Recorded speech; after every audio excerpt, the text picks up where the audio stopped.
আমি আজ দেশবাসীর কাছে ঘোষণা করছি যে আগামী জাতীয় নির্বাচন 2026 সালের এপ্রিলের প্রথমার্ধের যে কোনো একটি দিনে অনুষ্ঠিত হবে। আগামী জাতীয় নির্বাচন কখন হবে সে বিষয়ে সিদ্ধান্ত জানার জন্য রাজনৈতিক দল ও জনগণের মধ্যে বিপুল আগ্রহ রয়েছে। আমি বারবার বলেছি এই নির্বাচন ডিসেম্বর থেকে আগামী বছরের জুনের মধ্যে অনুষ্ঠিত হবে। এই সময়ের মধ্যে দেশে নির্বাচন উপযোগী পরিবেশ সৃষ্টির জন্য যা যা করা দরকার সরকার তাই করছে।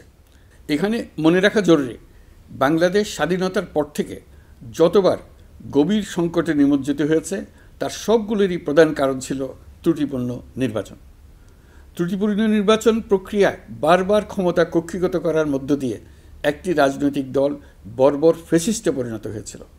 এই ধরনের নির্বাচন যারা আয়োজন করে তারা জাতির কাছে অপরাধী হিসেবে চিহ্নিত হয়ে যায়। এমন নির্বাচনের মধ্য দিয়ে যে দল ক্ষমতায় আসে তারাও জনগণের কাছে ঘৃণিত হয়ে থাকে। এই সরকারের একটি বড় দায়িত্ব হলো একটি পরিচ্ছন্ন, উৎসবমুখর, শান্তিপূর্ণ, বিপুলভাবে অংশগ্রহণের পরিবেশে একটি নির্বাচন অনুষ্ঠান করা, এমন একটি নির্বাচন আয়োজন করা যাতে করে দেশ ভবিষ্যতে নতুন সংকটে না পড়ে। এই জন্য সবচেয়ে বেশি গুরুত্বপূর্ণ হলো প্রাতিষ্ঠানিক সংস্কার।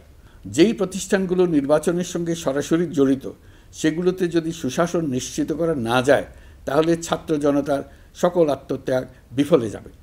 সংস্কার, বিচার, নির্বাচন এই তিনটি ম্যান্ডেটের ভিত্তিতে আমরা দায়িত্ব গ্রহণ করেছিলাম। সেই বিবেচনায় আগামী রোজার ঈদের মধ্যে সংস্কার ও বিচারের বিষয়ে আমরা একটি গ্রহণযোগ্য জায়গায় পৌঁছতে পারব বলে বিশ্বাস করি। বিশেষ করে মানবতাবিরোধী অপরাধের বিচার, যা কিনা জুলাই গণ অভ্যুত্থানের শহীদদের প্রতি আমাদের সম্মিলিত দায়, সেই বিষয়ে আমরা দৃশ্যমান অগ্রগতি দেখতে পারব। এতে আমাদের উপর আপনাদের অর্পিত ম্যান্ডেট ন্যূনতম হলেও বাস্তবায়ন করে যেতে পারব। সেই বিবেচনায় ও ইতিহাসে সবচেয়ে অবাধ, সুষ্ঠু, প্রতিদ্বন্দ্বিতামূলক ও গ্রহণযোগ্য নির্বাচন আয়োজনের জন্য সকল পক্ষের সঙ্গে আমরা আলোচনা করেছি।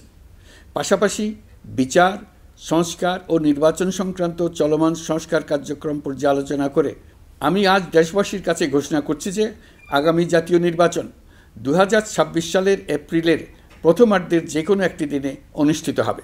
এই ঘোষণার ভিত্তিতে নির্বাচন কমিশন উপযুক্ত সময়ে আপনাদের কাছে নির্বাচনের বিস্তারিত রোডম্যাপ প্রদান করবে। আমরা এমন নির্বাচন চাই যা দেখে অভ্যুত্থানের শহীদদের আত্মা তৃপ্তি পাবে, তাদের আত্মা শান্তি পাবে। আমরা চাই আগামী নির্বাচনে সবচেয়ে বেশি ভোটার, সবচেয়ে বেশি প্রার্থী ও দল অংশ নেক।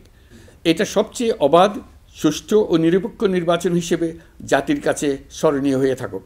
1.5 যুগ পরে দেশে সত্যিকারের একটি জনপ্রতিনিধিত্বশীল সংসদ গঠিত হবে।